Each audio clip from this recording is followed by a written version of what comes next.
Hello, everyone. Hello, hello.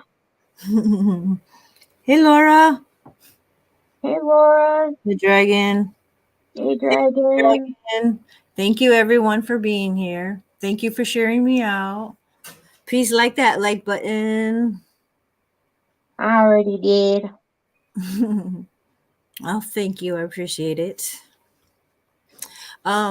I will put the poll back up when everything is. I forgot I had an actual poll up asking questions whether or not you all would like to, not just with my serial killers, would actually like to know more about the zodiac signs themselves.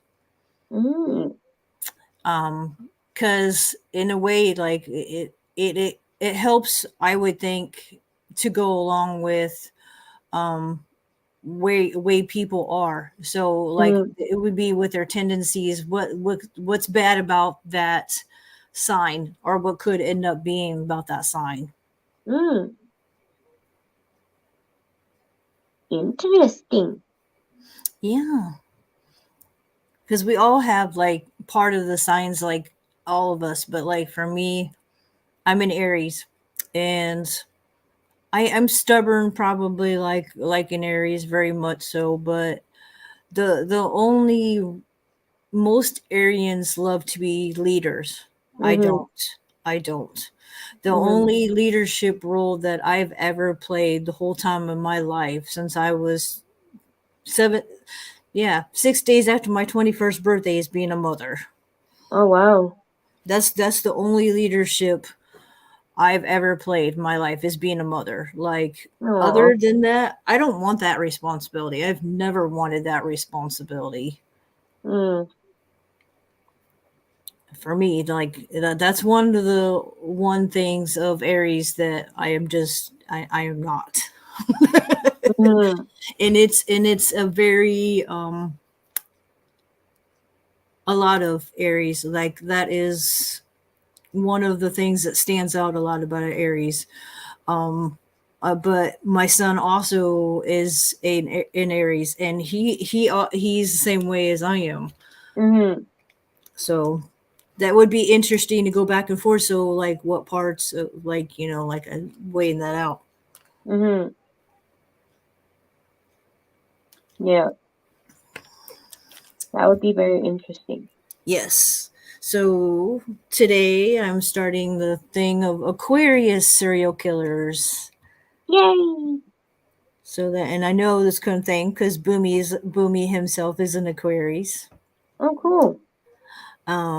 I know there's been a couple of people that have asked me to do Aquarius, and we are now two Aquarius. Aw.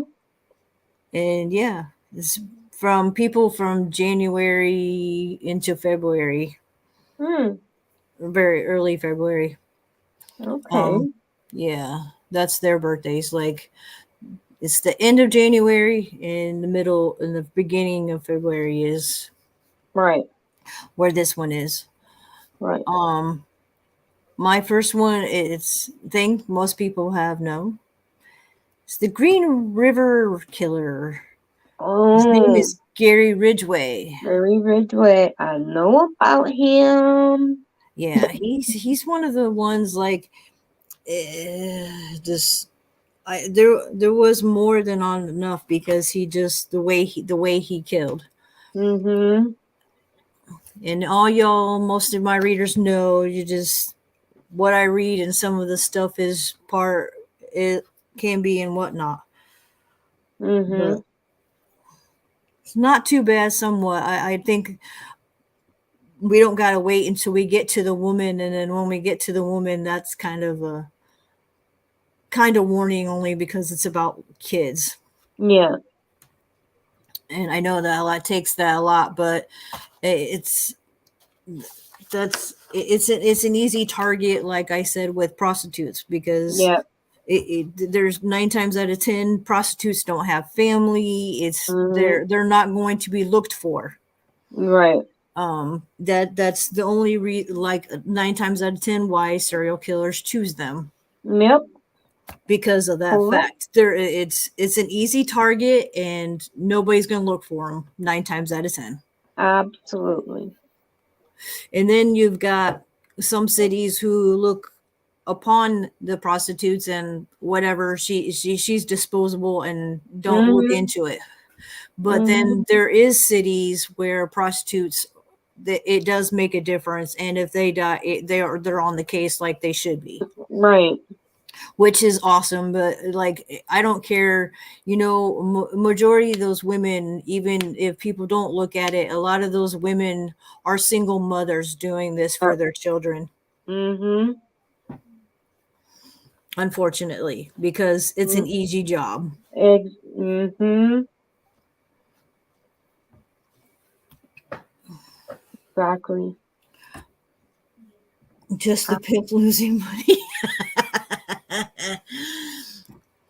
Well, and mhm. a lot of states are starting to crack down on people for, because prostitution is illegal. So a lot of states are making it illegal too. So Mhm.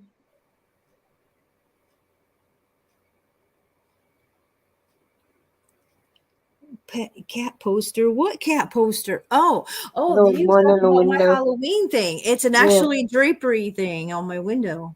Huh. It's a Halloween decoration. I just haven't taken it down yet. But Huh. it's still fall, because really it doesn't say Halloween or nothing on it, so it'd still be up there. It could be for Yeah. Thanksgiving and fall, so still wouldn't Yeah. matter. Yeah. Okay, let's I get don't into know. this. All right. Gary was born in Salt Lake City, Utah, to Mary Stiam and Thomas Ridgway. He had two brothers, Gregory and Thomas. He was raised in the McKinnon Heights neighborhood of Seasack, Washington. Gary's home life was somewhat troubled. Relatives have described his mother as domineering and have said that young Gary witnessed more than one violent argument between his parents. There we go. Nope. It always does when it's It always a starts father there. thinks it's okay to start an argument and fight in front of a child. Mhm. We're going to have issues. Mhm. Hey, cat, catching them fish. Hello.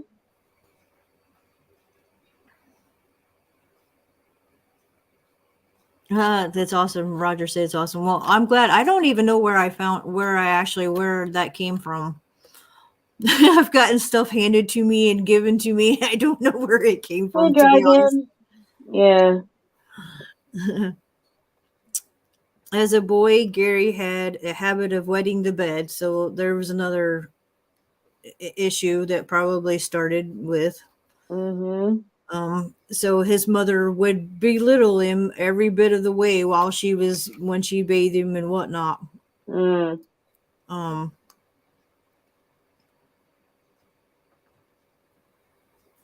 Damn. Yeah, and she would be literally embarrass him in front of the family. So she probably taunted him and told family members, he still wets the bed. And Yeah. Yeah. she was probably one of those kind of moms. Yeah. And I think Probably. that's kind of bullshit, because I had a friend whose mom went around telling people about her life and shit. Like, Wow. that's horrible. To do to your own child. Yeah, I mean, like, why? Nonetheless. I don't understand, because you know what that does to their to self esteem, does that to their, Happy November. yeah. Roger, Merry Christmas. Right, it's why we have issues. Merry Christmas. Yes, happy November. Actually, isn't today the Day of the Dead? Yeah. I just can't think what the name of it's called. Something Santo. Yeah. From a No, it's young, gonna bug me. yeah, and I can't think of what it is either. From a young age, Hello, Gary Santo. No. had conflicting feelings of sexual attraction and anger toward her. Mm. Mm. Yeah, ew. Gary, he was tested with the IQ of an 82, so significantly low intelligence. His academic performance in school was so poor that at one point in high school he had to repeat a single year twice in order to obtain Oh, grades enough to pass. Yeah, see, there's another degrading thing that always. so he's a dumbass. Yep. His classmates at Tay High School said he was contractually largely forgettable. His teen years, however, was troubled. Yeah, they were basically like he was easy to make fun of. Right. However, when he became 16, this is yeah, he was 16 the first time. He stabbed a 6-year-old boy Oh God. who survived the attack. He had led the boy into the woods, then stabbed him through the ribs into his liver, but he was lucky that he lived. It's right there. It was enough buildup from all those multiple things. Wow. Jeez. And the thing, his words were after when he got busted for it, I always wondered what it would be like to kill. Mm. At age 18, while in high school, Gary joined the Navy. After graduation, he married his high school girlfriend, Claudia. And then he was sent to Vietnam, where he served on board supply ship and But saw combat. So yeah, so he did. Huh? he saw a lot of death. Oh yeah, yeah. And Yeah. now that he went to Vietnam. Oh yeah. Yeah. So that probably fueled whatever was with him as a child. Yep. It is now going to be intensified by 20. Exactly. Vietnam was one of the worst wars Yeah. ever. And senseless. Yeah, when it comes to numbers and death and the way people died out there, oh, Yeah. absolutely. Yeah. Oh, I'll be right back. Okay. During this time in the military, Gary began spending a lot of time with prostitutes and got gonorrhea multiple times. This angered him, but he continued to have unprotected sex with the prostitutes. Meanwhile, his wife Claudia, alone, 19 years old, began dating again. This then marriage quickly ended within a year.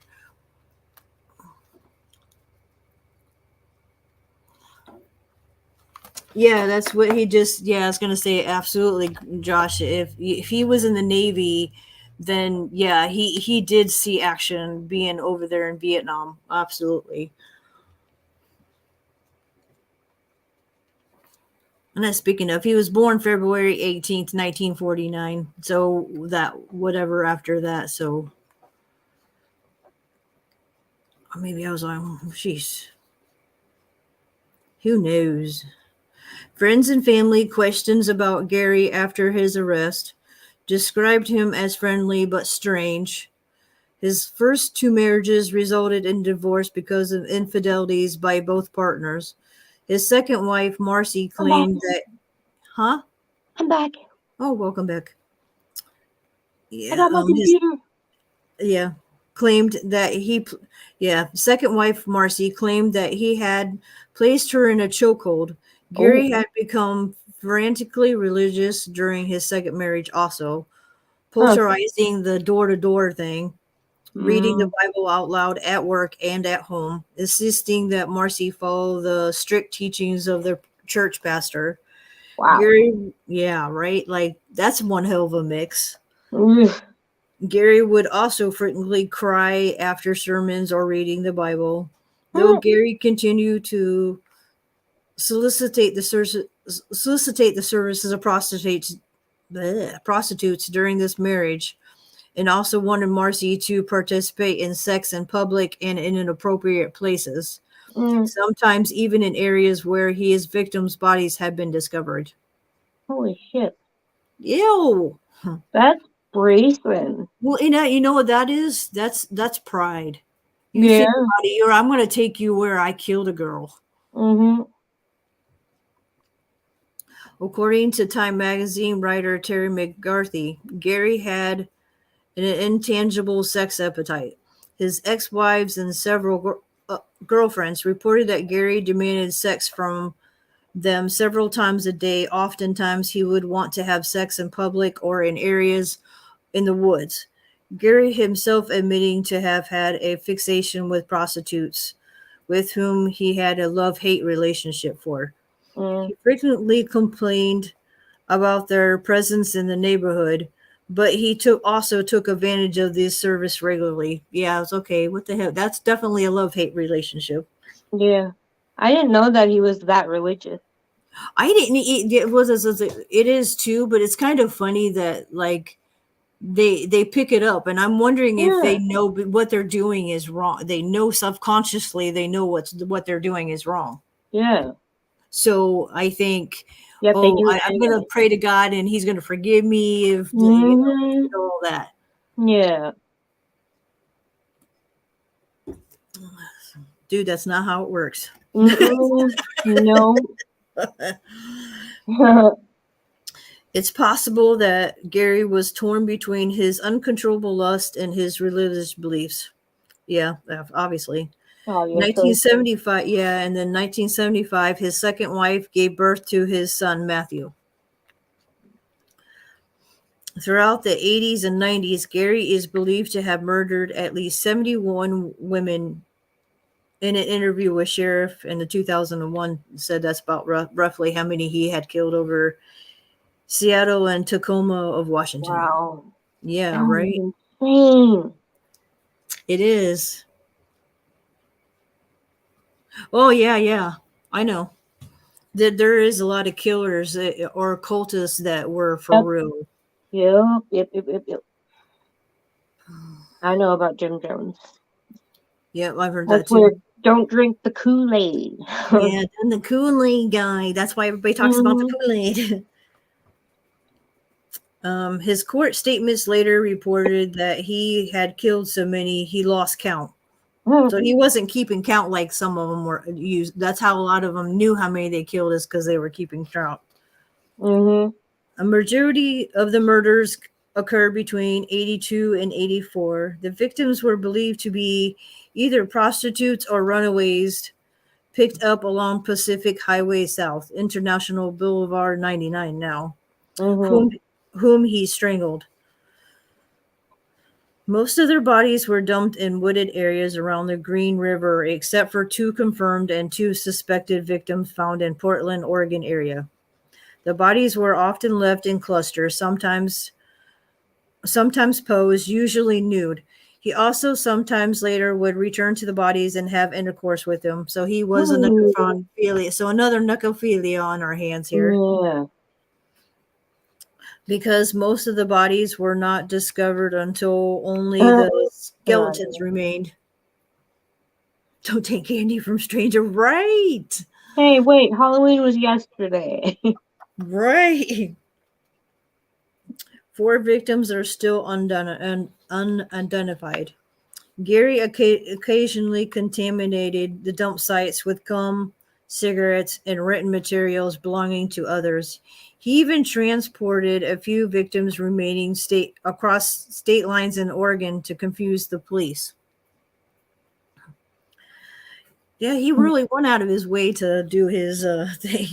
Yeah, like holy crap. Gary began each murder by picking up a woman, usually a prostitute. He sometimes showed the woman a picture of his son to help her trust him. After having Wow. sex with her, yeah, using his kid for bait. Yeah. Yeah. Hey, Lori. Hey, sis. Hey, Oh. Crystal. Hi, Crystal.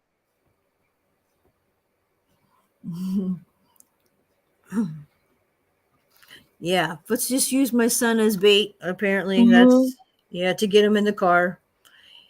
He'd have sex with them and then strangle them from behind. He initially strangled them manually. However, many victims inflicted wounds and bruises on his arm while trying to defend themselves.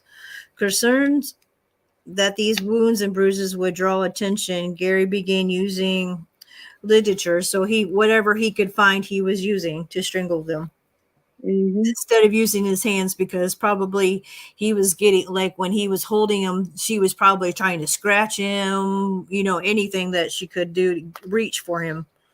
Hmm. Most victims were killed in his home, his truck, or a secluded area.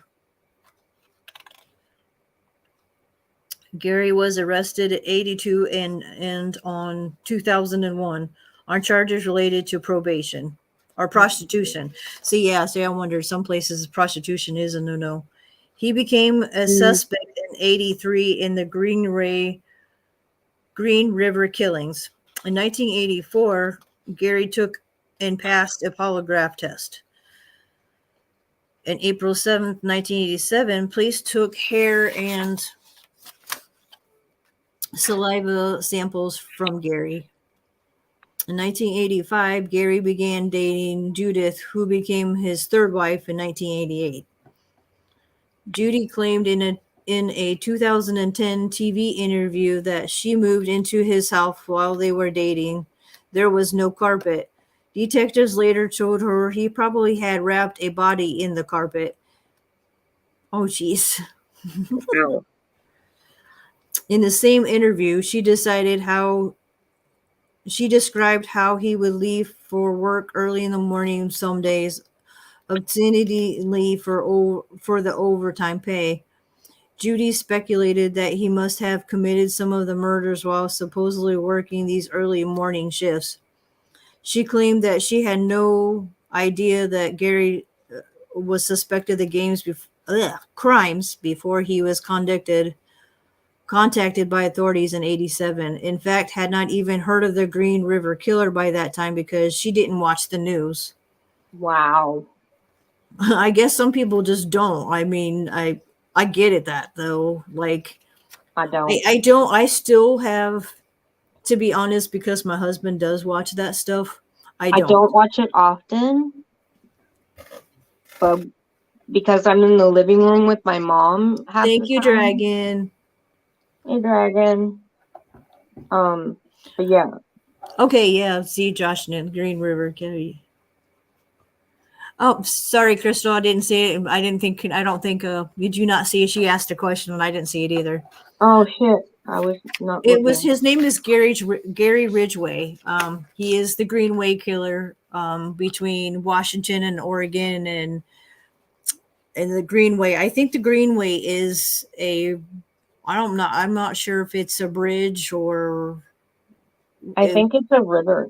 a river, yeah, or a river. That's what yeah.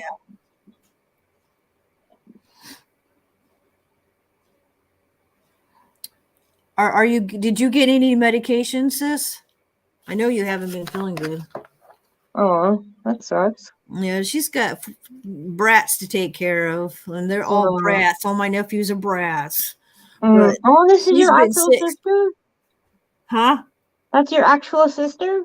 No, that's I do though. I've known Crystal longer, and no matter what, we never we've been good. friends for a long time, and nothing has gotten between us. Nothing. Oh, good. That's what kind of friendships are meant to be. Yeah, absolutely. Sorry, we're getting off track. Yeah. The samples collected in 87 were later subject to a DNA analysis, providing that the evidence for his arrest warrant. On November 30th, 2001, Gary was at Kenworth Truck Factory, where he worked as a spray painter. When police arrived to arrest him, Gary was arrested on suspicion of murder of 4 women, nearly 20 years. Whoa, hold on. Nearly 20 years after first being identified as a potential suspect. What? Wow. It took them that long? Yeah. That's the thing is, yeah, it took him that long to Gary was one of the other ones that like holy crap. Like his murders he did and then he stopped, but they didn't get him until afterwards. Right. Now I remember. Yeah, because apparently after the 20 years after first being identified as potential suspect, when DNA evidence conclusively linked his semen left in the victims to the saliva swab taken by the police when they did do it, when he got caught the first time for the prostitution, when he did get busted. And it took him all that time to not. because they didn't have then, because he was one of the murders that got away with, basically at the time, got away with it Mm-hmm. because they didn't have the DNA shit until the 2000s. Right. Late 90s. Yeah, late 90s. Well, this is what it says here. Yeah, I was right. It was late 90s. Yeah.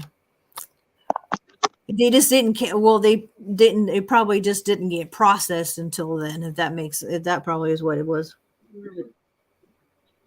Oh, that sucks.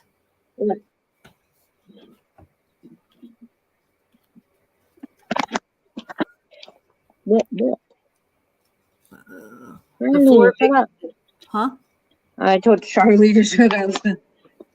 The four victims named in the original and victim indictment were Marcy, Opal, and Cynthia and Carol. Three more victims, Wendy, Deborah, and there's two Deborah and a Deborah. It could be two Deborahs, but they're two different. Were added to indictment after a forensic scientist identified microscopic spray paint spears as a specific brand and composition of paint used at the Kenworth factory during the specific time frame when these victims were killed.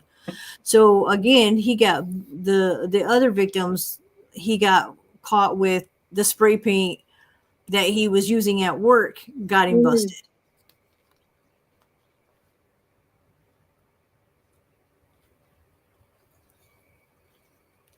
In early August of 2003, Seattle television news reported that Gary had been removed from a maximum security cell at King County Jail to undisclosed location.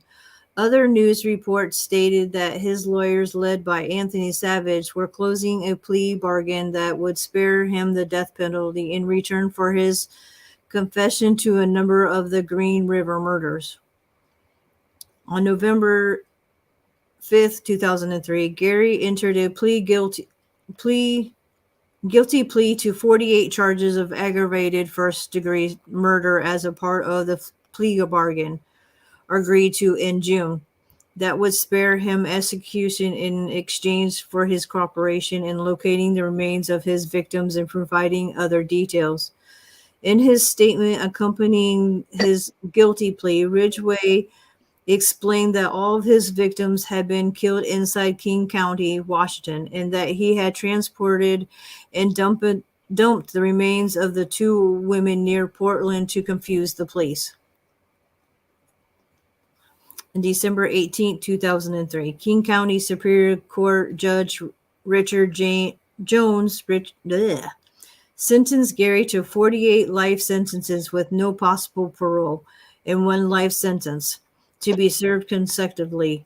He was also sentenced to an additional 10 years for tampering with evidence for each of the 48 victims, adding 480 years to his 48-year life sentences. So he's never getting out. He's never getting out.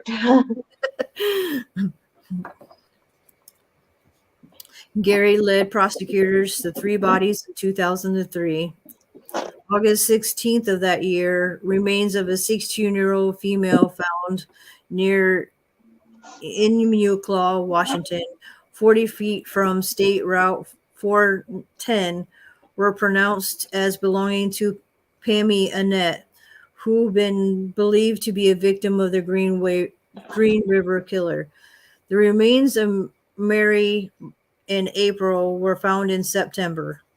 November 23rd, 2005, the Associated Press reported that a weekend hiker found the skull of one of the 48 women Gary admitted murdering in his 2003 plea bargain with King County prosecutors. The skull of Tracy, who was 19, who disappeared from Northgate Mall on September 12, 1983, was found by a man hiking in a wooded area near Highway 18 near Issaquah, southwest of Seattle. I know I'm not saying that right. So many words they have for some of these names of these cities. I know, right? Gary It's confessed. like, I don't even try to attempt it. Yeah. right? And I'm just like, I'm trying. I just is Aquana? I don't know. It's somewhere in Seattle. Gary confessed to more confirmed murders than any other American serial killer. Over a period of 5 months of police and prosecuting interviews, he confessed to 48 murders, 42 of which on the police list of probable Green River killer victims. And that's pretty bad. That out of all of the Green River, like you said there was, and he named 42 of them. So he knew the names of them. Or at least knew part of knew their name. Right. Dang. February 9th, 2004, county prosecutors began to release the video tape records of Gary's confession. In one taped interview, he told investigators initially that he was responsible for the deaths of 65 women, but in another tape interview with Richard on December 31st, 2003, Gary claimed to have killed 71 victims and confessed to have had sex with them prior to killing them, a detail which he did not reveal until after his sentencing. In his confession, he acknowledged that he targeted prostitutes because they were easy to pick up and he hated most of them. Wow. Right. That's insane. Well, and that's that love-hate relationship right there. Like, Right. I love to fuck you, but I'm gonna, it's yeah. I don't like Right. I don't like who you are. I hate who you are, but I love your services. Mama? Mom? I had to think of what road that's the right way to say it. Sorry. He also confessed that he had sex with his victims' bodies after he murdered them, but claimed he began burying the later victims so that he could resist the urge to commit necrophilia. So he was burying the bodies so he'd stop doing that. Gary talked to and tried to make his victims comfortable before he committed the murders.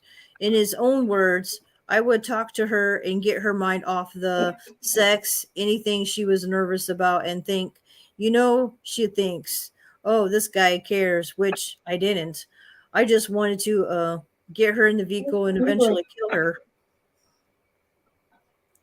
Later in a statement, Gary said that murdering young women was his career.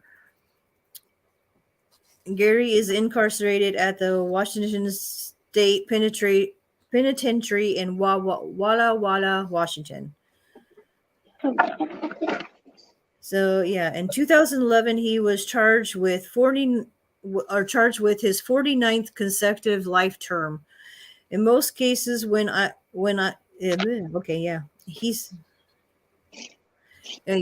this is him saying, in most cases, when I killed these women, I did not know their names. Wow.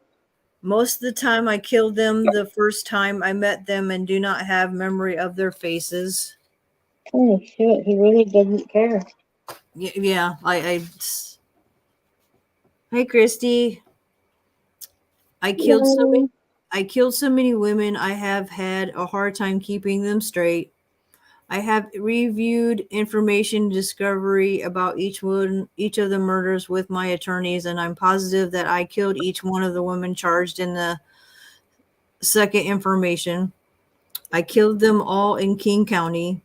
I killed most of them in my house near Military Road, and I killed a lot of them in my truck not far from where I picked them up. I killed some of them outside. I remember leaving each woman's body in the place where she was found. Yeah. I have discussed with my attorneys the common scheme or plan, aggravating circumstance charged in all of these murders. I agree that each of the murders I committed was part of a common scheme or plan. The plan was I wanted to kill as many women I thought were prostitutes as I possibly could. I picked up prostitutes as my victims because I hate most prostitutes and I did not want to pay them for sex. There you go. I There didn't want you to pay go. for the sex. Yep. I also picked prostitutes as victims because they were easy to pick up without being noticed. I knew they would not be reported missing right away and might not never be reported missing. There we go again. That's what I and this is coming out of the killer's mouth. Yeah.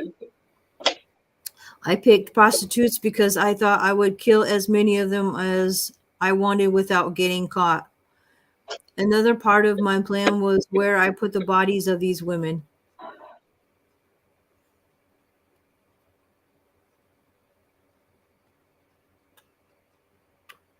Yeah, I get that's my thing, Josh. I said that too, and is we pay a lot that we pay the jail prisons to keep these people in there, Yeah. but it has been the humane thing because of taking a life.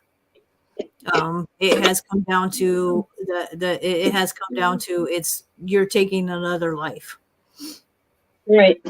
and if you've ever heard some of those bailiffs, those people that have to take it's still a body and you're responsible for their to make sure they're dead. Yeah, it just that's a lot on them. Yeah. Absolutely agree with you. Most of the time I took the women's jewelry and their clothes to get rid of any evidence and make them harder to identify. Yeah. Taking their clothes and taking their possessions made it harder to identify them. I placed most of the bodies in groups, which I call clusters. Hmm. I did this because I wanted to keep track of all the women I killed. I like to drive by the clusters around the county and think about the women I placed there. I usually used a landmark to remember a cluster and the women I placed there. Sometimes I killed and dumped a woman intending to start a new cluster and never returned because I thought I might get caught putting more women there. Yeah, and this is this is just information that I come around. Mhm. There was the documents of all these things. Where was over 400,000 documents. There was over 15,000 photographs, 500 audio tapes, and 170 videotapes.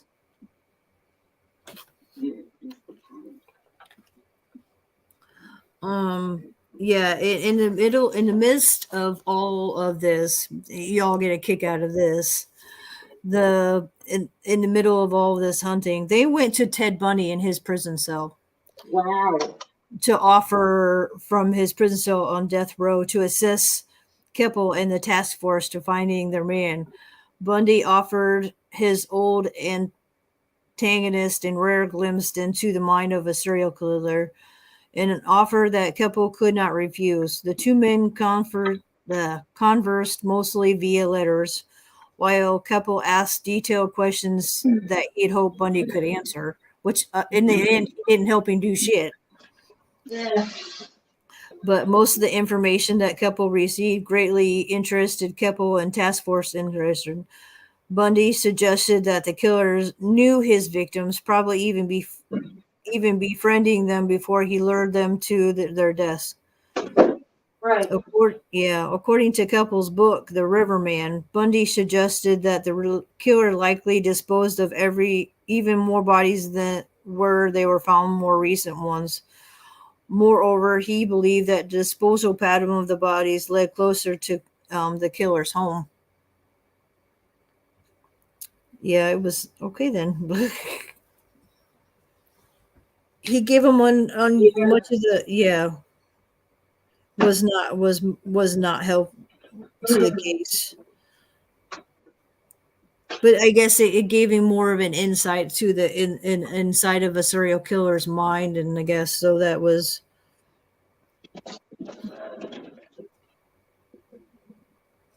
I guess to use Bundy's what he said, use him as the killer's profile. Says despite this unusual vice, the task force remains timid to the identity of the Green River Killer. Now this next guy, yeah, this is the Butcher Baker. Oh, Do you remember the Butcher Baker? I think it's clicking. I sure do.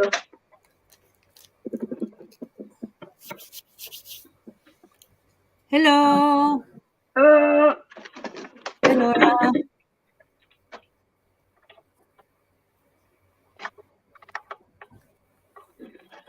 He was a Valentine's baby born 1939. mm. And he died August 21st, 2014.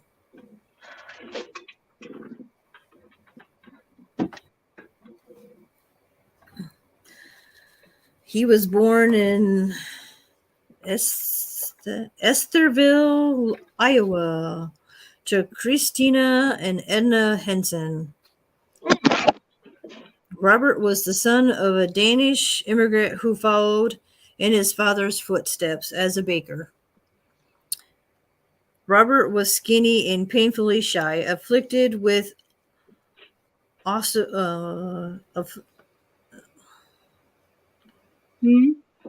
trying to look at it. Also, he had a severe stutter and he had a really bad acne problem. Shunned by attractive girls in school, he grew up hating them and nursing fantasies of cruel revenge. Robert liked to hunt, sometimes liked to choose prey that was not natural to the bush in Anchorage, Alaska. So yeah, he was in Anchorage, Alaska when he started doing his his prey was found in the red light district of town. Go figure. No. He preferred whores, strippers, women he felt deserved to be treated like animals. For 10 years, he hunted the area before he finally caught. Before he was caught, yeah, he was hunting apparently before he was finally caught. Yeah, in 1957, Robert enlisted in the U.S. Army Reserve and served for a year and a half before being discharged. He later worked as an assistant drill instructor at a police academy in Pocahontas. Robert began a relationship with a late adolescent girl and married in the summer of 1960. December 7th of 1960, he was arrested for burning down a local school bus garage, a crime for which he served 20 months of a 3-year prison sentence. His wife filed for divorce against him while he was incarcerated. Over the next few years, he was jailed several times for petty theft. Hey, Parasolo.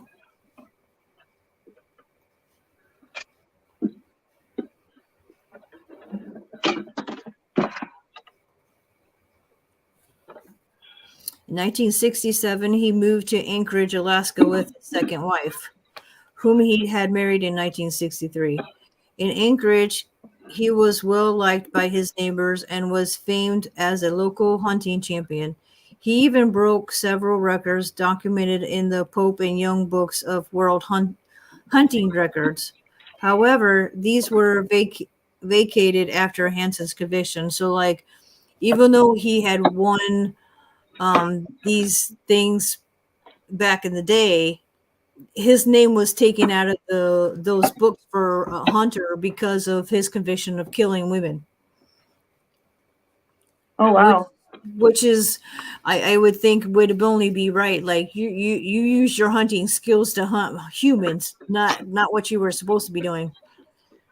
Exactly. In 1977, while he was well liked by his neighbors and was famed as a local hunting champion, his life eventually fell into disarray again.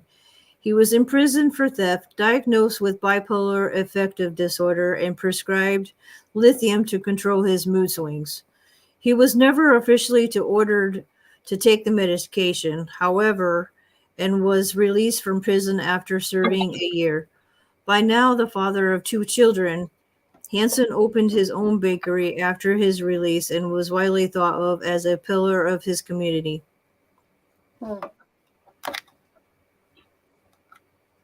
Hello, Casera. Nice meeting you. Thank you for being here. So,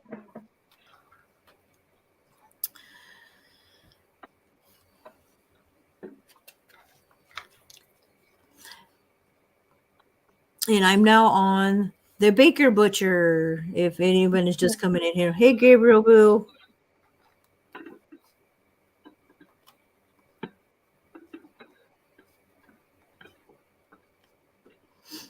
In 1980, he began killing prostitutes. After paying for their services, he would kidnap and rape them. He would then fly them out to his cabin in the Kinnick River Valley in his private airplane. He would then release the victim to stalk and kill her with either a hunting knife or a .22 .22 caliber Rogue Mini 14 rifle. holy crap. Yeah, so that's what he was using a rifle. He was using a hunting rifle to hunt the women down. Wow. In 1983, a 19-year-old Anchorage prostitute, Cindy, was touting for business on a street corner when she agreed on a price with him. He asked for oral sex, and she got into his pickup truck. As she was in the process of satisfying her client, she looked up and saw the barrel of a gun looking down at her. The man then proceeded a pair of handcuffs from underneath his seat, snapping them on Cindy's wrist. He then drove off through the leafy suburbs of Anchorage. The truck eventually pulled up outside a large blue-gray ranch-style house. The girl was forced inside. She was dragged down to a basement. Once down there, was confronted with a menagerie of icy stairs. The basement walls were covered with sporting trophies. The man was a hunter. Cindy was handcuffed naked to a pillar to the center of the room. Thank you, Gabriel. Hey, Max. I know, right? Oral sex? Ew, right?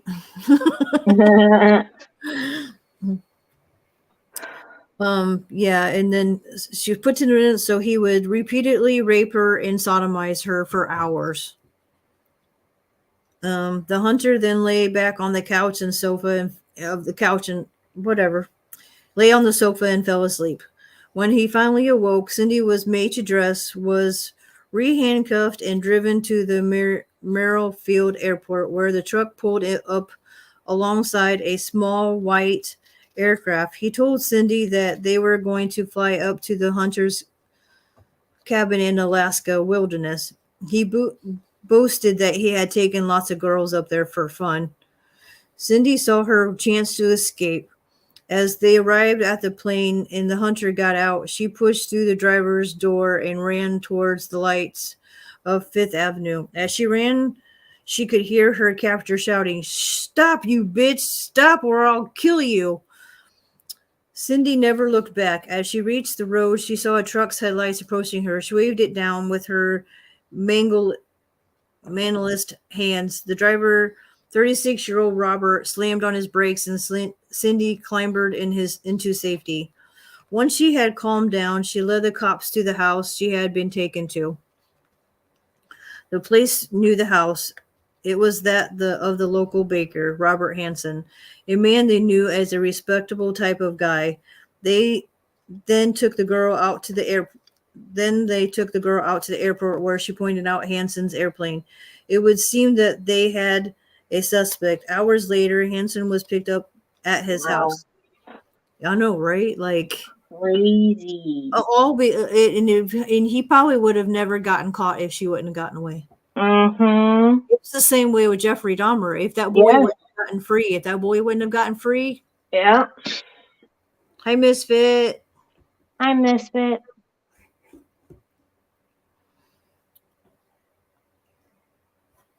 Under Yup. questioning, he seemed to stutter very badly, but was able to convince the cops that he had nothing to do with the girl.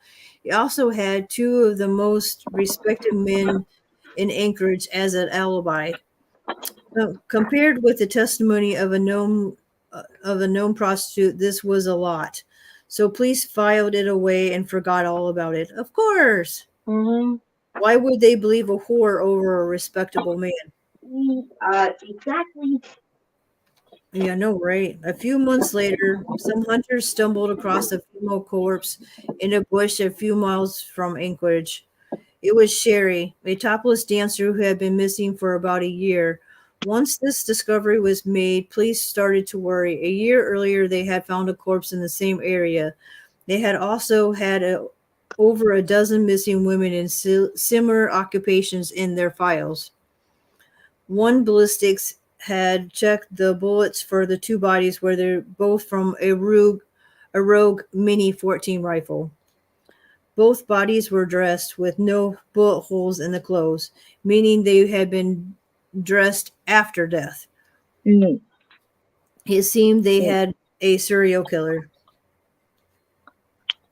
Yep. Police start, huh? Oh, I was just agreeing with you. Yeah, no kidding. It's like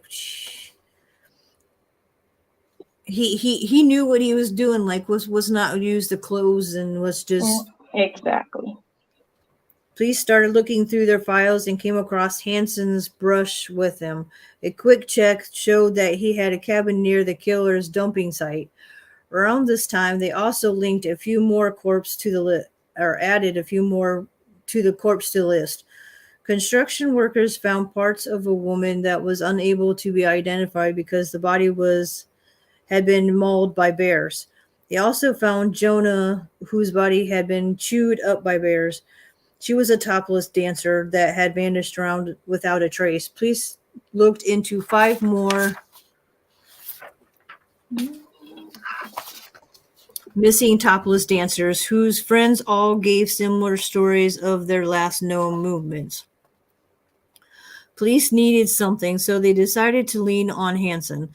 They threatened his previous alibis, who eventually cracked under extreme pressure from the police. Once they had this, they issued a search warrant for his house. Wow. They found a gun which, when tested, was the murder weapon, so it was the Rug. They also found a map of the local forest which had 20 different sites marked. Four of these marked which matched the four known dumping grounds. So police were not too happy about the thought of 16 marked. As it was winter, it was actually impossible for anyone to check the suspected ground for a few weeks. The ground was frozen, therefore impossible to dig up. Despite the police railroaded Hansen, letting him believe that they had everything they needed to know about him, he was conned into speaking to them without his lawyer. Hansen made a deal with police. He would admit to the four known murders in return could not be prosecuted for any other murder. He would be sentenced to life. Police taped his confession, which lasted over 12 hours, during Oh, which he shit. admitted to 17 murders. He also said that he had taken over 40 more women hostage during the last 10 years, which he had released because he believed they were honestly attracted to him. The Wow. ones that died were the ones that wouldn't totally submit to his demands. Holy shit. Yeah, right. That's what I go do your food. If you gotta get food, girl. Mm-hmm. You definitely need your food when you're not feeling well. You may not want to eat, but I know that you got to eat when you don't feel well because you can't get well. Mm-hmm.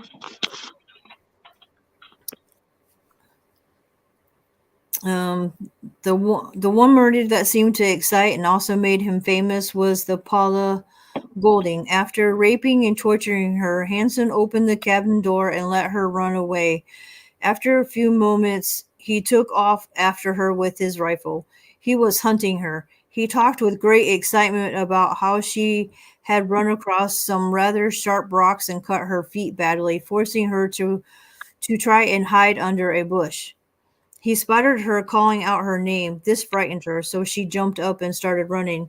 Unfortunately, she chose open ground to run over. Hansen raised his gun and shot her. It was like going after a trophy doll sheep, or a grizzly bear. On February 28, 1984, Hansen was sentenced to 461 years in prison with no chance of parole.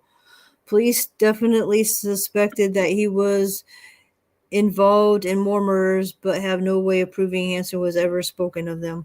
And hold on, I was like, where did I find? I know he was what killed him. I forget.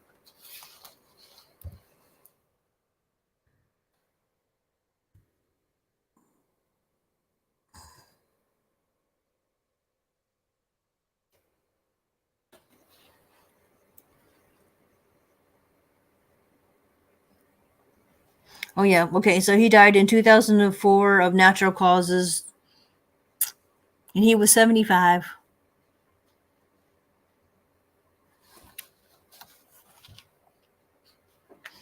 Yeah, but that was his thing. That's what he was a hunter and very proud of being a hunter, and instead of just hunting, he decided to hunt the women that he had.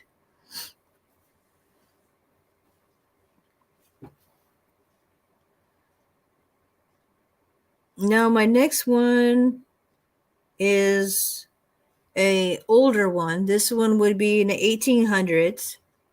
This woman was born in the 1800s. She was born February 2nd of 1868. And this is where all this kind of different witchery, you name it, whatever. This woman had it.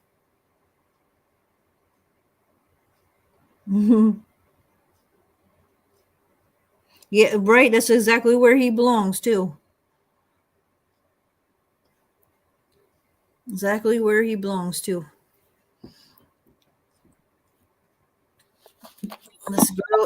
This woman. His name is Inquita Martini. I'm just going to call her Martini for the thing because I can't pronounce her first name. Inquita. I don't know how you pronounce it. Well, it's a Spanish name because she was born Saint Feliz. This was in Barcelona, so yeah, that would have been over there. She was born in 19 as a young woman. Martina moved from her town to Barcelona. So yeah, I just said that's where she was in Barcelona, where she worked as a maid servant and a nanny. Soon turned to prostitute and worked in a high-class brothel. In 1895, she married a painter named Juan, but their marriage failed. According to Juan, Marty affairs were often with other men were unpredictable and characteristic. Oh. Pair reconciled and separated approximately 6 times. At the time, huh? Holy crap. Yeah, I know, right? Like, I don't want to be with nobody else, but I'm going to fight on and off with you for 6 years. Yeah. I never got that. Some people are just like that. That's toxic. Yeah.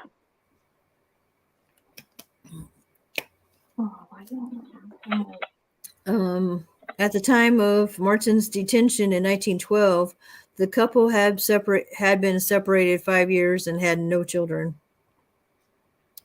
In 1909, Martin opened her own brothel, which attracted some of the more affluent in Barcelona. So she got more richer people. However, yeah, the affluent Barcelona. Some of them had unusual desires, which she accommodated for a premium. This is where we start getting into where we're talking about with the kids. Okay. Some expressed a desire for children. to accommodate them, which meaning they wanted children to do the sex acts. She dressed as a pauper. I have no idea. I forget what that means. Pauper during the day in a frequent poorer parts of the city. So yeah, so she acted like a basically act like a poor lady in the poor cities to get these children. When she came across unaccompanied children, she abducted them to prostitute them in her brothel. Wow. Yeah, that's what this woman was awful. Yeah, she Yeah. was not. Yeah, it's just sick. Um, she begged and joined bread conquerors at the monasteries to find the most abandoned looking children. So she went to monasteries anywhere that had where people would take children to, and she wanted to. She wasn't taking rich kids. She was taking the poor Mhm. kids. Yep, The poor kid. yep. The kids that's been through enough traumatic shit and put them Right. through more.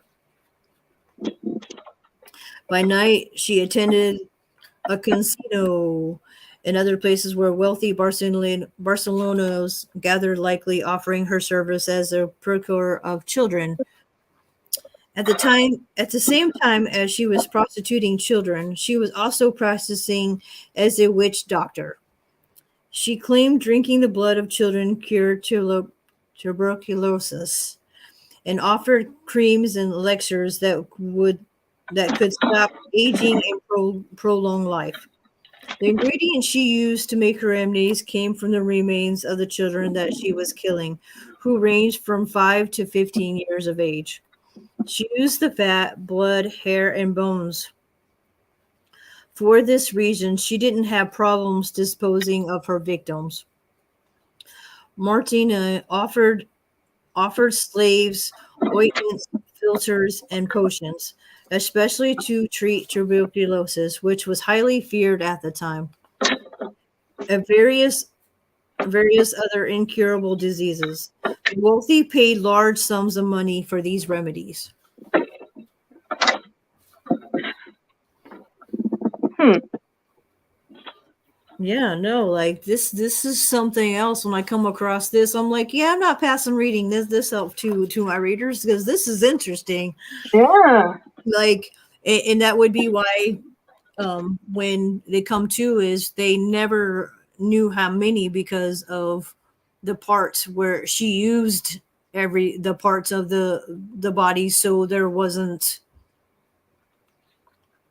I'm just like, Yeah. wow. Yeah. You're right. That it is suspected that she kidnapped a large number of children over a span of 20 years. She was finally arrested in a flat in Il Reve, where more evidence was found in flats in Barcelona where she had lived previously. Forensic experts managed to differentiate a total of 12 children. So that's only 12 out of however Sorry. many that they could actually pick and chose and got 12 different kids from. Mhm. With that little evidence, they were able to recover in spite of suspicions because Martin never didn't tally her activities, and that's just it. That's what they said, that because she never kept track of, like most serial killers would have. She didn't keep track of. Experts are unsure if she was Spain's deadliest killer. Well, I'm almost guarantee you she probably was. Mhm. It is clear that she had acted for many years in Barcelona. The public suspected that someone was kidnapping babies, many children disappearing without a trace because dread among the population. In February 10th, 1912, she kidnapped her last victim, Teresa. I'll just call her that because not how you pronounce whatever her name in the Barcelona's ways are spelled. Mhm.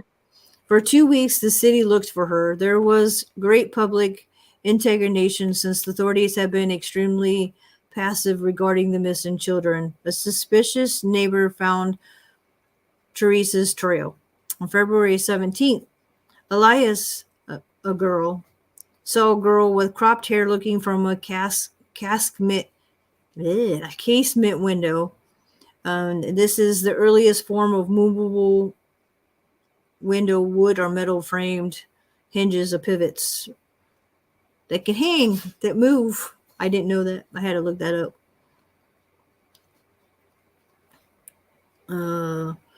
Of a first floor flat. Elias had never seen the girl. She asked Martin if the girl was hers, but Martin closed the window without saying a word. Elias shared this as well as her suspicions that the little girl was Teresa. February 27th, saying there had been a complaint about her chickens in the flat. Two Reba and agents went to look for Martin. They found her in the court of Caldi Fernlandian, informed of her accusation, and then escorted her to her flat. She proved to be surprised but did not object. When the policemen entered, two girls were found in the flat. One of them was Teresa. The other girl was named Angel. After making a statement, Teresa was returned to her parents. She explained how Martin took her by the hand, promising her candles, covered her with a black rag, and forced her to the flat. Marty cut the girl's hair and changed her name to Felicia, telling the child she no longer had parents and was to call her mama from then on. Martin fed the girls potatoes and stale bread and preferred to pinch them rather than beat the children. She was prohibited from going to the windows and balconies, as well as several rooms in the flat. Teresa told authorities that Martin was even in the habit of leaving them alone, and that one day they risked exploring the rooms that Martin forbade them from entering, which is what saved their life, going into the one of the rooms they weren't supposed to, and was looking out the window.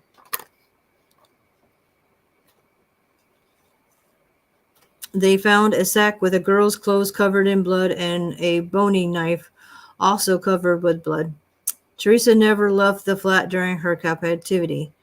Angel's declaration was more frightening. Before Teresa arrived at the flat, there was a 5-year-old boy called Petito, and Angel said that she secretly saw Martin, who she was calling Mom, kill him on the kitchen table.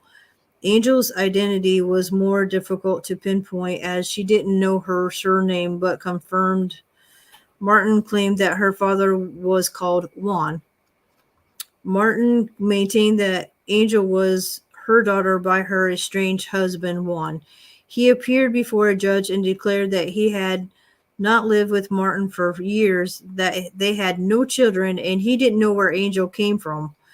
Eventually, Martin claimed that she had taken the girl as a newborn from her sister-in-law, having told her that she was stillborn.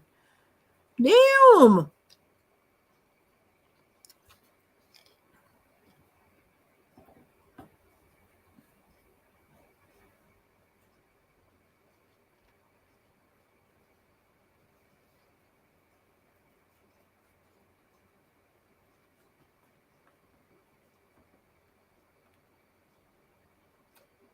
Oh, geez.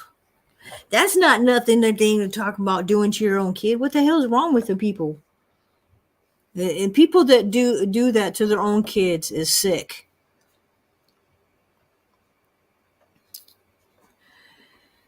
Then she was detained and jailed in Amelia prison. During the second inspection of the flat, detectives found the sack with the bloody clothes and the knife. They also found another sack with dirty clothes and at least 30 small human bones. These bones showed evidence of being exposed to fire. Investigators found a lounge simultaneously decorated with a cupboard with nice clothes for boys and girls. This lounge contrasted with the rest of the flat, which smelled badly. In another locked room, they found the horror that Martin was hiding. In it, there was 50 pitchers, jars, and wash bowls, and preserved human remains, greasy lard, conjug- coagulated blood, children's hair, skeletons of hands, powdered bones, and pots with them potions, ointments, and slaves already prepared for sale.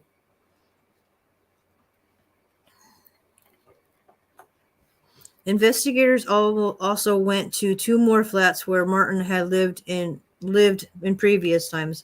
In both, they found false walls and human remains in the walls and the ceilings.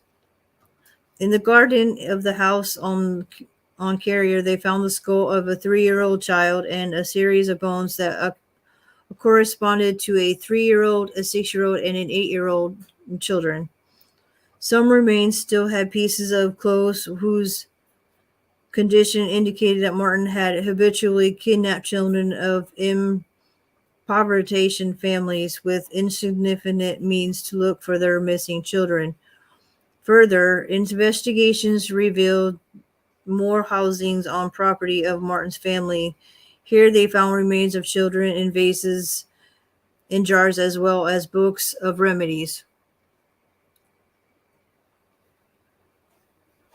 Martin's flat, they found curious things in an ancient book with parchment covers, at a book of notes where she had written recipes and potions in elegant calligraphy, a package of letters and notes written in coded language, and a list with names of families and important figures in Barcelona.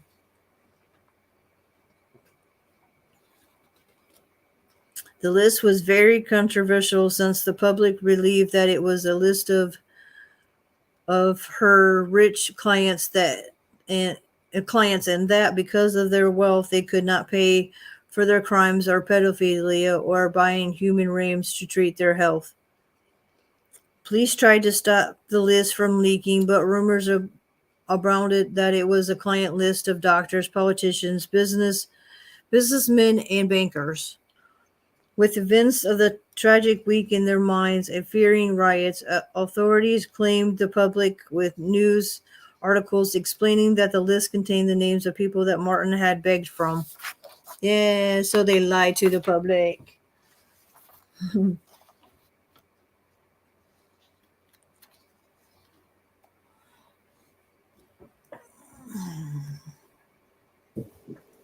There she is.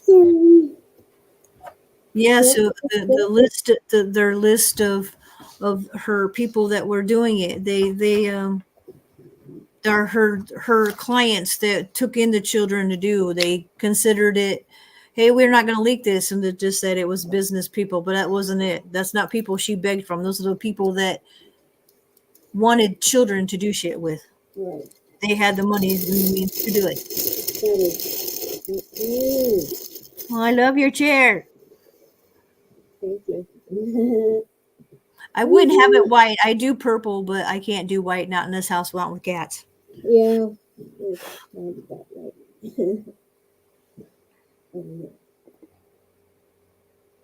Oh yeah, absolutely. Like I think there should be. I get people it now because of the killing thing. Like it should be, um, but eye for an eye. But it's different when it's a grown ass man or a woman. Because I'm not gonna everything because women do it too just as much. Women do it to little boys, so they're just bad. That these people that are pedophiles to young children need there's a special place in hell for them people.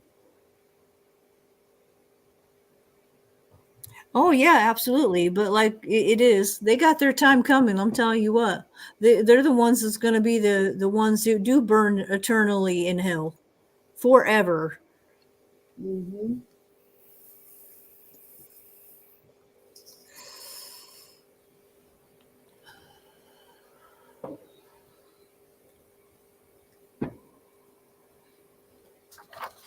Oh, no, no. Yeah, she was in prison to wait trial. She tried to commit suicide by slashing her wrist with a wooden knife. Okay, then.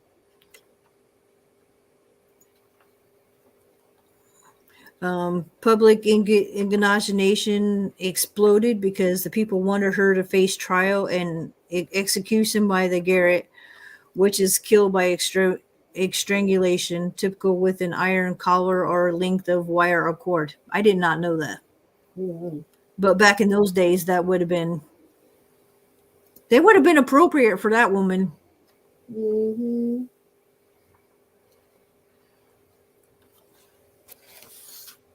Prison authorities made it known in the press that measures had been taken to ensure that Martin wouldn't be able to kill herself. Martin was never tried for her crimes. Of course. Yes.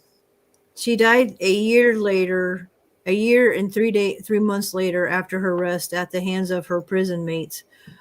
Her companions killed her by lynching her one of the prison patio. Yeah, so she was on a patio, and her prison mates ended up leeching her. So they got a hold of leather, got a hold of something, and they literally beat her to death with them. Mm. Oh well, there were probably other mothers that were probably saying, "You killed children," and yep, guess where you went.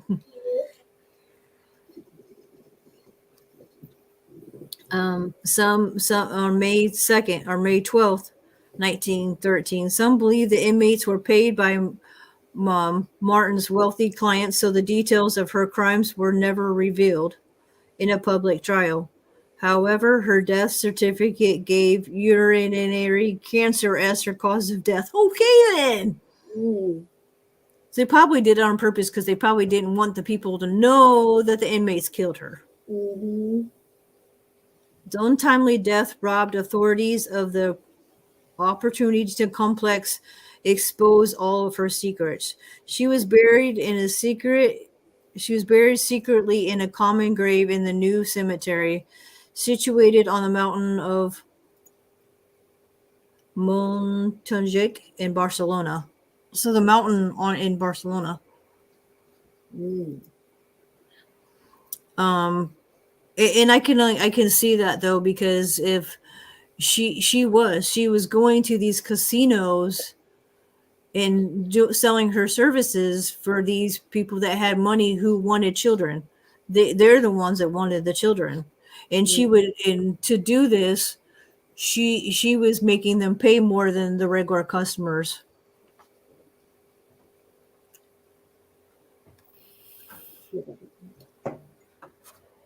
And apparently she had made a list of those customers that she was doing stuff for. Wow. That is I can only imagine, like, well, I want a boy of this about this age, or I want a girl about this age. I can just mm-hmm. roughly Like a put that benefit. two and two. She had to make a reference, like what their preference or whatever it was at the time. Mm-hmm. Um, when she was interrogated the first night, she said Teresa in her house explained that she had found the girl lost and hungry. Martin was also questioned about the presence of bones, human remains, creams, potions, polynensis, ointments. I don't know that word. I'm pretty sure you probably would know that word if you saw it. Mm. Blood bottles, and Maybe. as well as boning knife. Interrogators asked if she had subject the bones to the burned or cooked, as forensic suggested. Martin claimed that she studied human anatomy, but under pressure from the interrogator, she confessed that she was a healer and used children as raw material for the production of her remedies. She claimed to be an expert and knew how to make the best remedies and preparations that were highly sought after by wealthy people of good social position. During the interrogation, she disclosed the location of other flats and told investigators where to look inside them. She was already known known for and confessed to her services as a procurer of pedophilia, but out of anger at the fate that awaited her, she did not name a single customer. Investigators knew of the existence of the little boy as pedo from the testimony of Angel and Claudia, and Martin claimed Pito had been entrusted to her by a family that couldn't care for him. When asked for his whereabouts, she said that he had gone to the country because he had become ill, the same excuse she had used with her inquiring neighbor, Claudia. Overwhelming evidence and Angel's testimony shattered this excuse. She was unable to refute blood clothes in the sack, the knife, and some remnants of fresh fat, blood, and bones. These remains were those of Pito. Nor could she identify the family that had entrusted her with the child, making it clear that the boy was another kidnapped child. A woman recognized Martin as the kidnapper of her infant son 6 years earlier, in 1906. Martin displayed an extraordinary kindness to the exhausted and hungry woman after a very long journey from her land was allowed to hold the child. Using the excuse, she moved away from the mother, then disappeared. The unfortunate mother never found her son nor came to what she did with him. It is suspected that she used the baby to manufacture her remedies. Ugh. Martin confessed that she had prostituted a girl of 17 years in a brothel, Ontario, and had performed abortions on top of, but she never confessed to killing anyone. Wow. Of course. It's not her Because she fault. probably literally truly believed what she wasn't doing wasn't wrong. Hi, Donna. Hi, Donna. Hmm.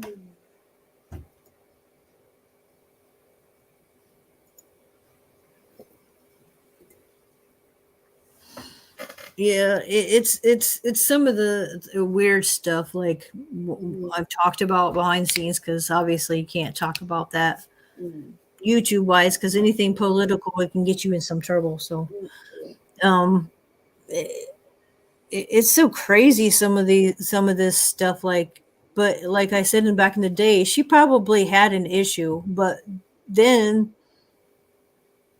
it just depends on where she would have been. If she probably would have been in the United States, she probably would have been in a mental institute. Mm-hmm. Hey, Probably. Mrs. Soto. Hi, guys. Hi, Mrs. Solo. I'm almost done. I only got one more. If you guys want to come up, I'll let you guys come up. I'll send the link in chat, or I can have Chance send the link in chat. What time is it? Huh? What time is it for you? Hi, Karen. What time is it for you? I remember I sent it to just you and Don, you and me and Donna's chat. No, I said, what time is it right now for you?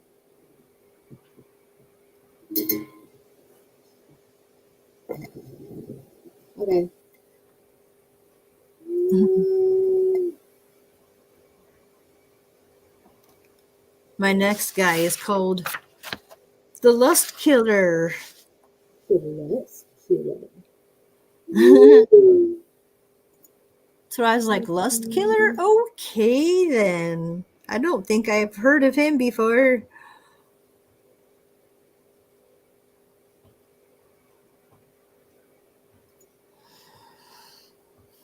Mm. Sorry, I'm trying to find the This guy's name is Jerome Henry Brudos, aka the Lust Killer. He was born January 31st, 1939. Why can't I see the group chat? I can't find it. Can't find it? No. Can you type in it?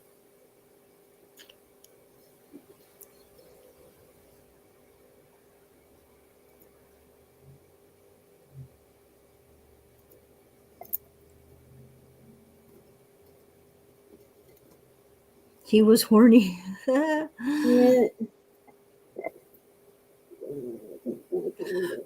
Yeah, you know what, Crystal, I do. I need to do that more often. Here, I will do see what this guy. Since I am on him, I will.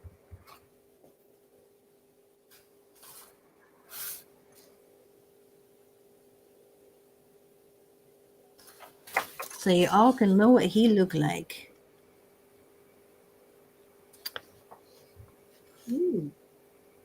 So let me do go to here and go.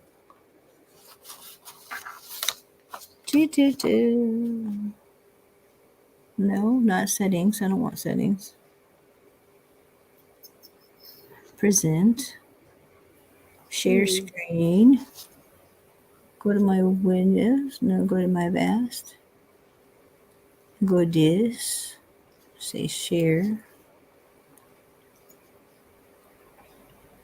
This guy right here. Oh, wow. This is the guy that I'm now talking about. This guy is this obviously have been him like when he first started. This Jerry is his nickname. I guess he went by Jerry. Mm-hmm. This is what he looked like when he started. This is what the nasty fucker looks like now. Mm-hmm. This like Man. nasty. Ew. Yeah. This yeah. Okay.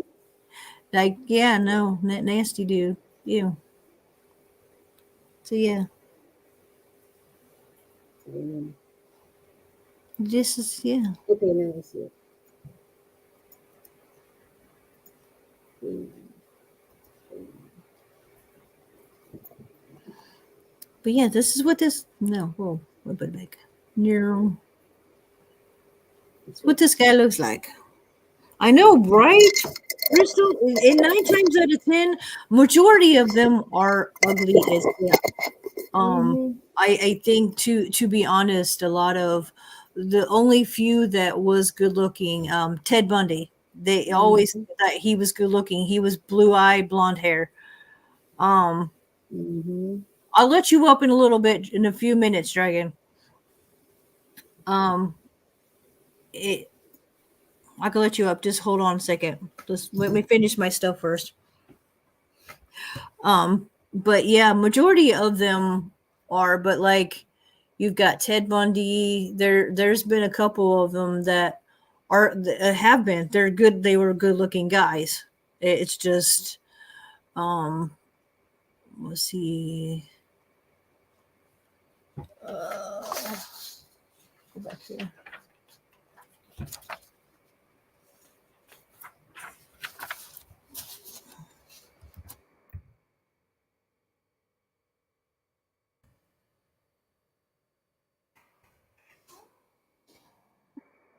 Then this guy.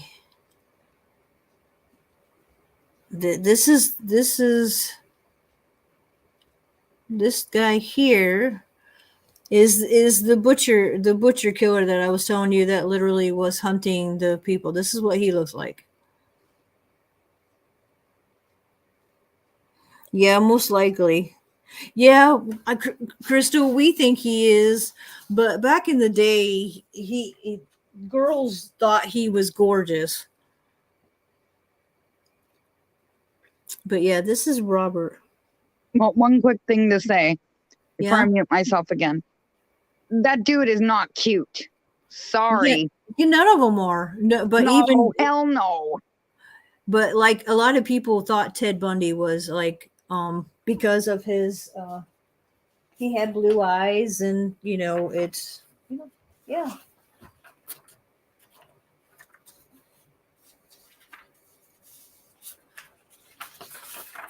It's blue eyes, long hair. He was smart, all that kind of stuff. Yeah. Right.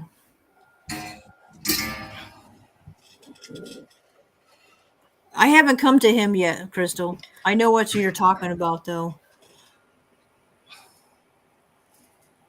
But yep, that's Robert Hansen.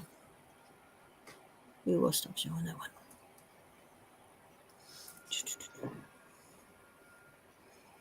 Chaos.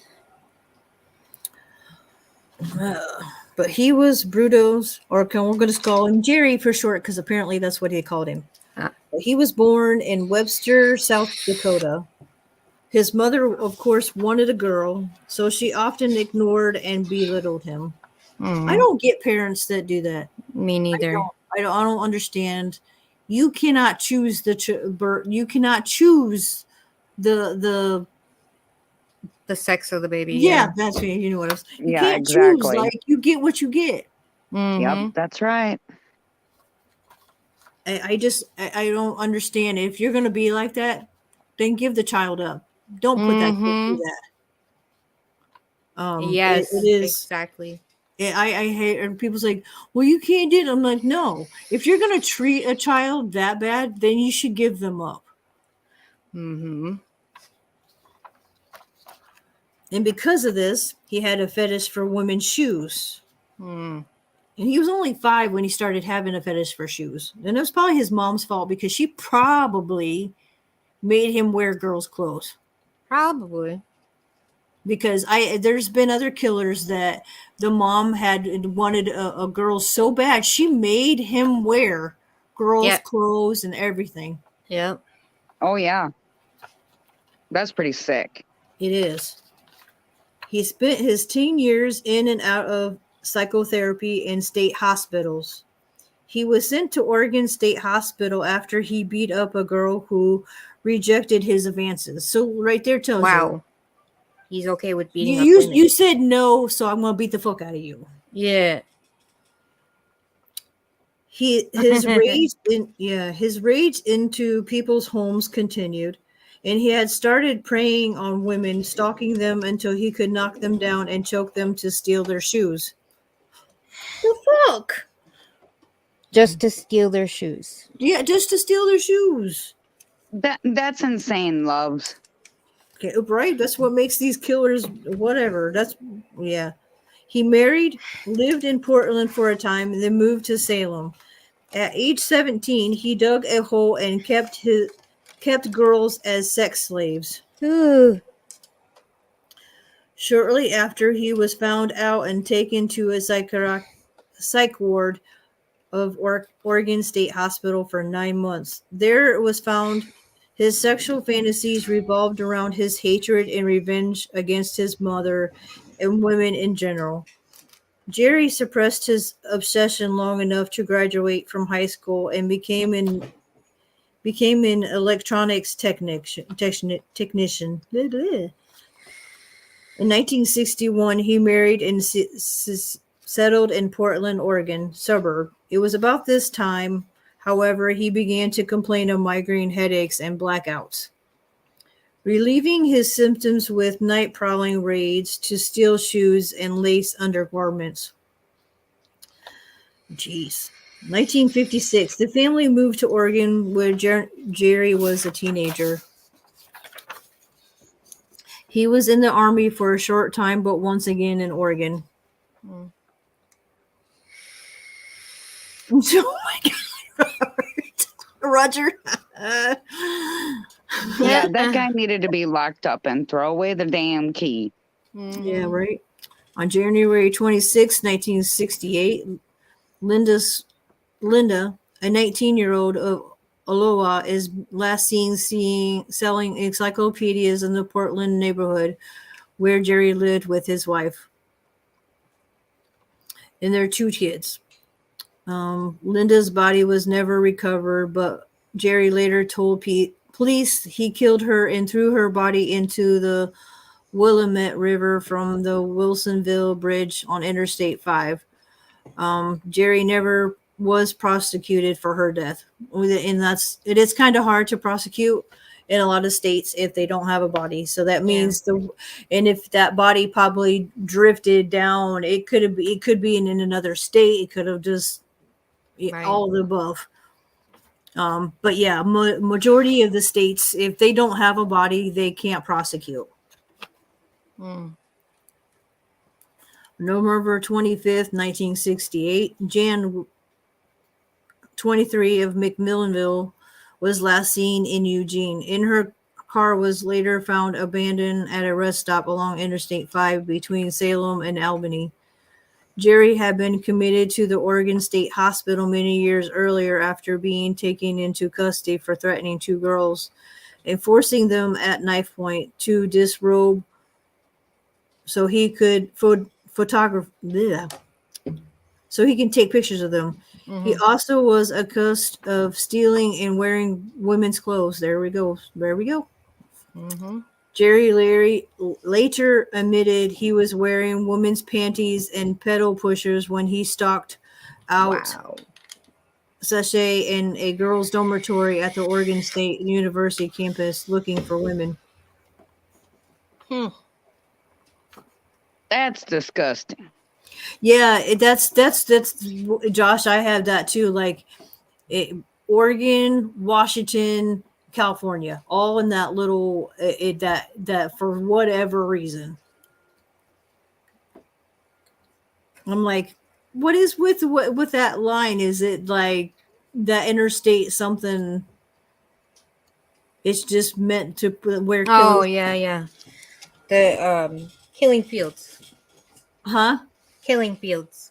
Yeah, because there's so much field out in those areas. There's And so there's- much yeah. Yeah.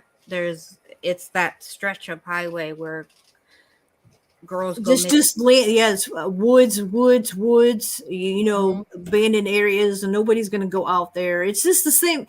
It's the same. Like, look, if they were to start building shit out in the deserts, you know how many bodies they'll find. A lot.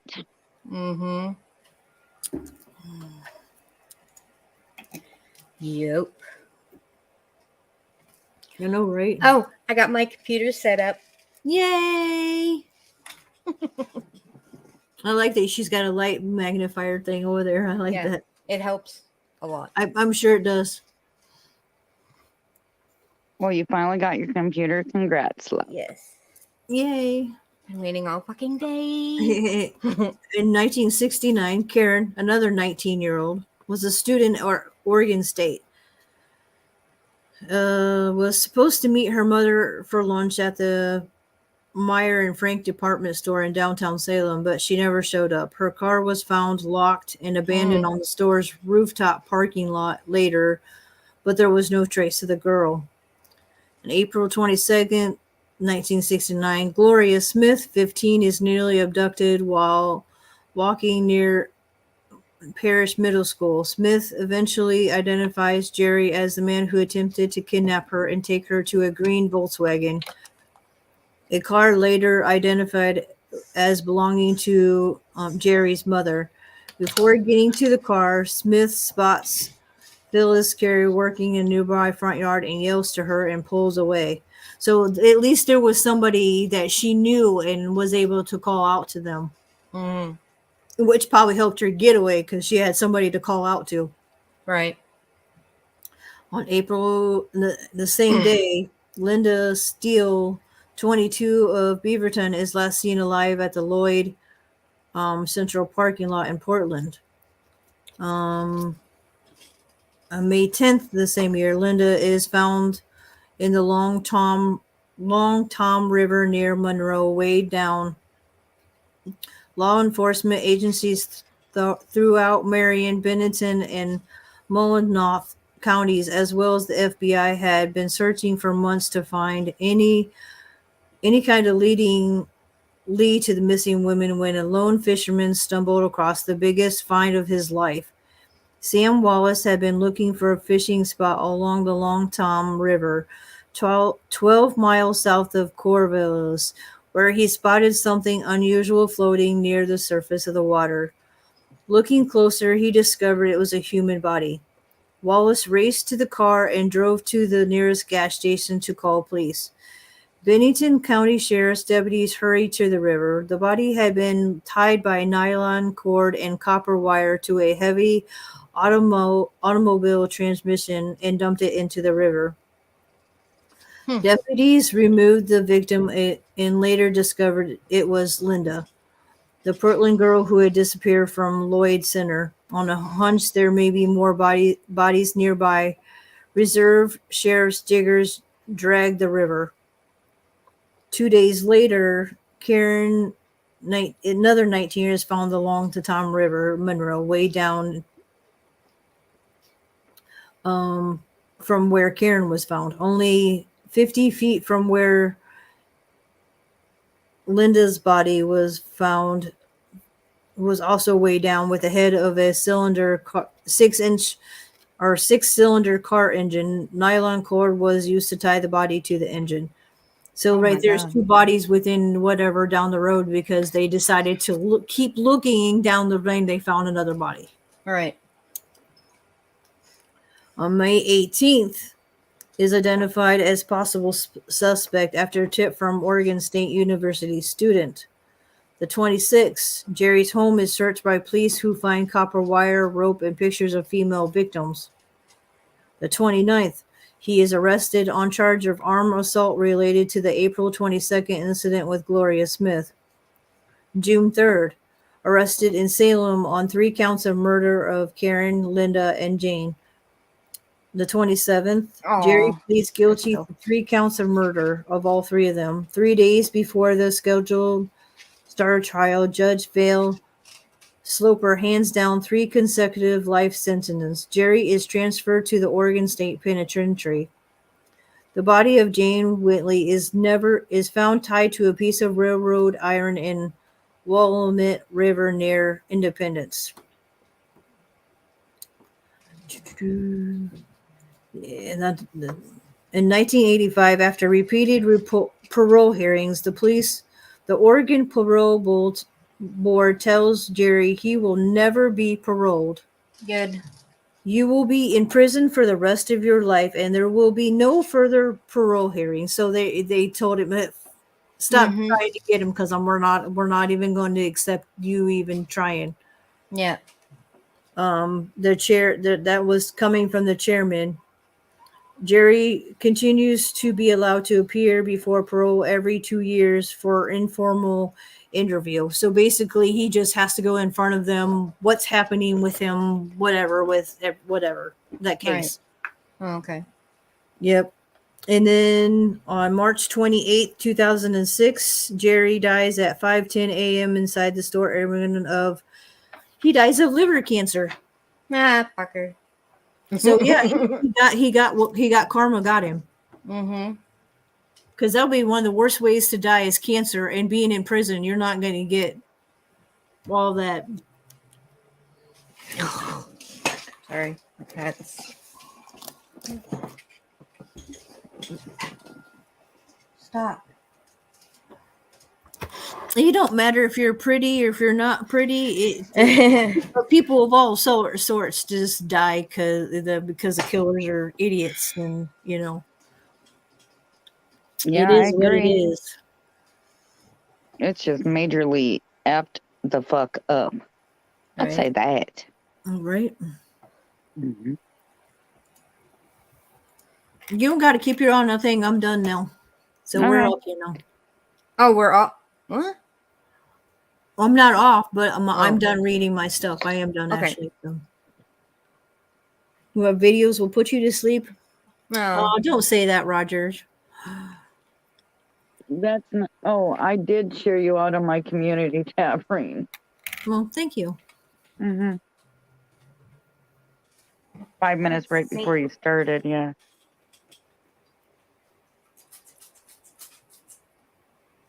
When you're doing your intro.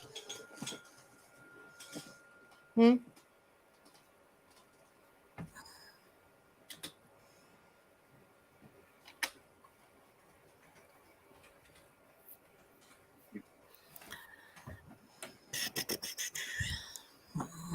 big ass, and it's early, and I want to make dinner. Okay. No, I'm problem. not yet. I will. I was just saying that I'm not done yet. I will be. I'll end it like right at 9. Right, like do our 9, that 5 minutes before, and do my thing, and then Okay. because we know I'm pretty sure if he's going tonight, have you heard anything from him? Is he doing it at 9 or 9:30? I think it's 9. I asked Donna. She hasn't replied to me yet. You can get a bag of it too. I like the music to your videos though, Crystal. I like looking at the different jewelry that she sells. I do. I like it. Oh, cool. She sells a paparazzi jewelry. Never heard of No, it. okay. Yeah, you'll have to check her out. She sells paparazzi, Yeah, but I'm it's sub like to her. $5 for stuff, and you can think of anything, and she's probably got it, or she can find it through. Subbing. Yeah, I sub to her one time ago. Crystal's a really good girl. Like Yes, yes. I agree. she's one of my best friends ever. Like I consider like even at the other person I called sister, Crystal's always been my sister. Like there is no. I've talked to her way Oh, I'm more. sub to her. Would you look at that? See? Welcome back, Mrs. Soto. Yeah, You Miss are Solo. welcome, sis.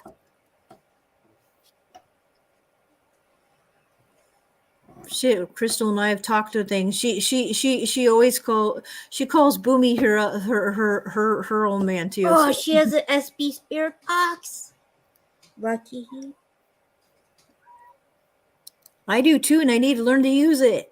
Oh my god, I want one. Yeah, you'll have to teach me how to use it. Thank you all. That's nice that you all do that with each other. Oh, my Share- mom would love because we these. all have different content and different kind of things. It's nice to Yeah. support each other. Exactly. Why do you think I shared you out? The only reason this is the first time I've shared you out.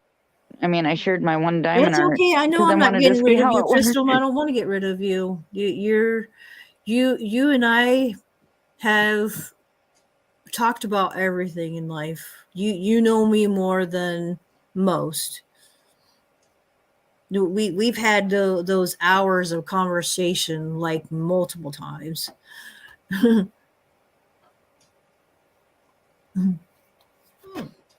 They ain't going nowhere. I know we've talked forever.